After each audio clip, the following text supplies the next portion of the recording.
वचन, जीवन वचन, दिव्य वचन, जीवन वचन। सबको जय यीशु। ख्रिस्त में प्यारे भाई और बहनों, दिव्य वचन जीवन वचन चैनल में आपका स्वागत है। क्या आपने कभी इस बात पर विचार किया है, ध्यान दिया है कि जब इंसान बहुत निराश, दुखी या थका हुआ होता है तो उसका शरीर कैसे प्रतिक्रिया करता है? उसके कंधे झुक जाते हैं, उनकी नजरें जमीन पर गड़ जाती है और उनकी कदमों की रफ्तार बहुत धीमी हो जाती है। जब हृदय में निराशा होती है तो हमारी दृष्टि इतनी सीमित हो जाती है कि हम अपने ठीक सामने खड़े चमत्कार या अपनी मदद के लिए बढ़े हुए हाथ को भी नहीं देख पाते हैं। आज के दोनों पाठ, प्रेरित चरित्र से और संत लूकस का सुसमाचार, हमें ऐसे ही लोगों से मिलाते हैं जो अपने दुख और हताश के कारण केवल जमीन की ओर देख रहे थे, लेकिन जब जीवित प्रभु यीशु ने उनके जीवन में प्रवेश किया तो उनकी नजरें भी उठी और उनका जीवन भी हमेशा के लिए बदल गया। ख्रिस्त में प्यारे भाई और बहनों, आज पवित्र कलीसिया हमें संत लूकस के सुसमाचार पर मनन चिंतन करने के लिए बुलाती है। आज हम एमाउस जा रहे दो चेलों को देखते हैं। जरा उनकी स्थिति को समझिए। वे यरूशलेम से दूर जा रहे हैं। यरूशलेम से दूर जाने का मतलब था क्रूस से दूर भागना, कलीसिया से दूर भागना और अपनी टूटी हुई उम्मीदों से दूर भागना। वे उदास मन से चल रहे थे। उनका दुख इतना गहरा था कि जब स्वयं जीवित प्रभु यीशु उनके साथ साथ चलने लगे तब भी आध्यात्मिक अंधेपन के कारण वे अपने प्रभु यीशु को पहचान नहीं पाए। वे एक अजनबी समझकर यीशु से ही कह रहे थे, हमें तो आशा थी कि वही इस्राएल का उद्धार करेगा। प्यारे भाई और बहनों, यहाँ उनकी सबसे बड़ी समस्या छिपी है। वे यीशु से निराश क्यों थे? क्योंकि वे अपनी शर्तों के अनुसार मसीह को चाहते थे। वे एक ऐसा राजनीतिक मसीहा चाहते थे जो उन्हें आजादी दिलाए, न कि ऐसा जो क्रूस पर मर जाए। कई बार हमारे जीवन में भी ऐसा ही होता है। जब हमारी योजनाएं विफल हो जाती है या परमेश्वर हमारी मर्जी के अनुसार काम नहीं करते तो हम भी इन चेलों की तरह चर्च से, प्रार्थना से और ईश्वर से दूर भागने लगते हैं। प्यारे भाई और बहनों, निराशा और सीमित दृष्टि की ऐसी ही एक और तस्वीर हम आज के पहले पाठ प्रेरित चरित्र में देखते हैं। दोपहर के 3 बजे का समय है। यह वही समय है जब प्रभु यीशु ने क्रूस पर अपने प्राण त्यागे। यह समय अब एक नए जीवन, एक नई प्रार्थना का प्रतीक बन गया है। मंदिर के सुंदर नामक फाटक पर एक जन्म से लंगड़ा भिखारी बैठा है। वह वहां से गुजरने वाले लोगों से केवल कुछ सिक्कों की भीख मांग रहा है ताकि उसका वह दिन कट जाए। जब संत पेतरुस और योहन वहां से गुजरते हैं तो वह उनसे भी सिर्फ कुछ पैसों की उम्मीद करता है। उनकी नजरें जमीन पर या उनके हाथों पर टिकी है, लेकिन पेतरुस ने उससे जो कहा उसने उस भिखारी की गरिमा को लौटा दिया। समाज अक्सर भिखारियों को अनदेखा करता है, लेकिन पेतरुस ने उसे एक वस्तु की तरह नहीं बल्कि एक इंसान की तरह देखा और कहा, हमारी ओर देखो।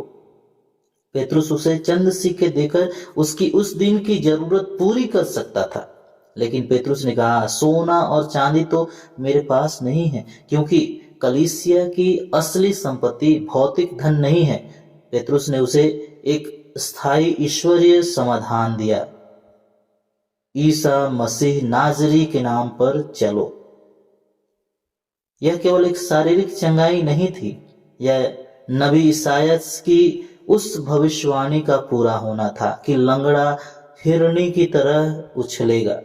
वह व्यक्ति जो केवल रेंग सकता था, वह उछलते कूदते हुए उनके साथ मंदिर गया। वह एक भिखारी से आराधक बन गया। प्यारे भाई और बहनों, कई बार हम भी उस लंगड़े भिखारी की तरह ईश्वर के पास केवल चंद सिक्कों यानी थोड़ी सी सांसारिक राहत की उम्मीद लेकर जाते हैं, लेकिन ईश्वर हमें पूरी तरह से नया जीवन देना चाहते हैं ताकि हम भी उस भिखारी की तरह अपने दुखों से उठकर आनंद से उछल कूद सके। परंतु यह नया जीवन और यह सच्चा आनंद हमें कहाँ और कैसे मिलेगा? इसका जवाब हमें वापस एमाउस के रास्ते पर मिलता है।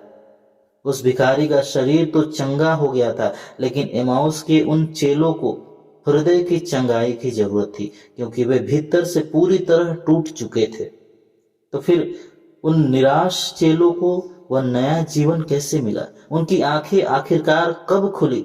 जरा ध्यान दीजिए, जब वे चल रहे थे तो यीशु ने उन्हें पवित्र ग्रंथ से पवित्र शास्त्र को समझाया और उनका हृदय धधकने लगा। और जब यीशु ने उनके साथ मेज पर बैठकर रोटी तोड़ी, तब वे उन्हें पहचान गए और उसी पल प्रभु यीशु उनकी आंखों से ओझल हो गए। यीशु इसलिए उनकी आंखों से ओझल हो गए क्योंकि अब वे उनके सामने नहीं बल्कि उस तोड़ी हुई रोटी में और उनके धधकते हुए हृदय के अंदर मौजूद थे। प्यारे भाई और बहनों, एमाउस की यह पूरी यात्रा दरअसल हमारे पवित्र मिस्सा बलिदान की ही एक सच्ची तस्वीर है। हर बार जब हम मिस्सा बलिदान में भाग लेते हैं तो सबसे पहले हम पवित्र बाइबल से पाठ सुनते हैं ताकि हमारे ठंडे पड़े हृदय फिर से धधक उठे, और फिर यूखरिस्ती समारोह में जब हम रोटी तोड़ते हैं तो हमारी आध्यात्मिक आंखें खुलती है। लेकिन प्यारे भाई और बहनों, प्रभु का यह स्पर्श और यह नया जीवन केवल चर्च की चार दीवारी तक सीमित नहीं है। वे मिस्सा की वेदी से निकलकर आपके घर, आपकी उलझनों के बीच भी आपके साथ चलना चाहते हैं। प्यारे भाई और बहनों, आइए हम इस सच्चाई को अपनी असल जिंदगी में उतारें। मैं जानता हूं कि आप में से कई लोग आज बहुत भारी मन से इस संदेश को सुन रहे होंगे। कोई अपनी बीमारी या दर्द से थक चुका है, कोई परिवार की उलझनों से भीतर ही भीतर टूट रहा है, तो कोई अपने भविष्य और आर्थिक चिंताओं में डूबा हुआ है।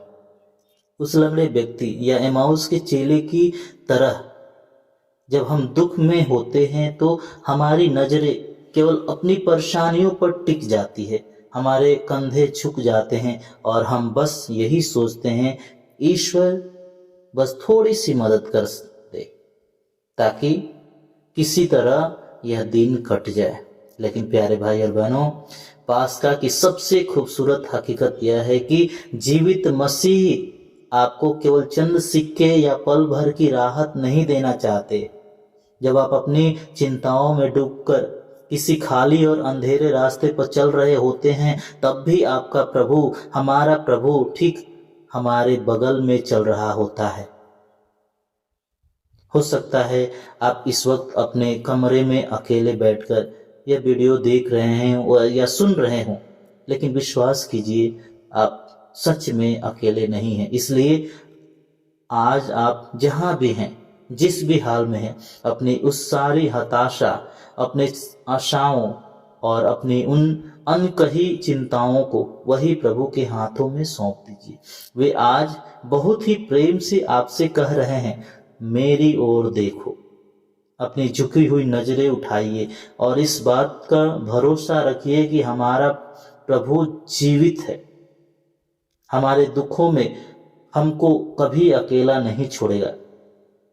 आइए आप जहां भी बैठे हो वहीं अपनी आंखें बंद करें और प्रभु से प्रार्थना करें कि हे प्रभु, हे जीवित प्रभु, कई बार हमारे जीवन की चिंताओं और दुखों के कारण मेरी नजरें केवल मेरी परेशानियों पर टिक जाती है। मुझे लगता है कि मेरी उम्मीदें टूट गई है और मैं अकेला पड़ गया हूँ। हे प्रभु, आज मेरी उस झुकी हुई नजर को ऊपर उठाइए। एमाउस के चेलों की तरह मेरे ठंडे और निराश पड़ चुके हृदय को नवस्फूर्ति से भर दीजिए। मेरी आत्मिक आंखें खोल दीजिए ताकि मैं देख सकूं, कि चाहे मेरी जिंदगी का रास्ता कितना भी कठिन क्यों ना हो, आप हर समय हर कदम पर मेरे साथ चल रहे हैं। मुझे अपनी वह गहरी शांति और नया जीवन दीजिए जिसकी मुझे इस वक्त सबसे अधिक आवश्यकता है। पिता, पुत्र और पवित्र आत्मा के नाम पर आमीन। दिव्य वचन जीवन वचन, दिव्य वचन जीवन वचन।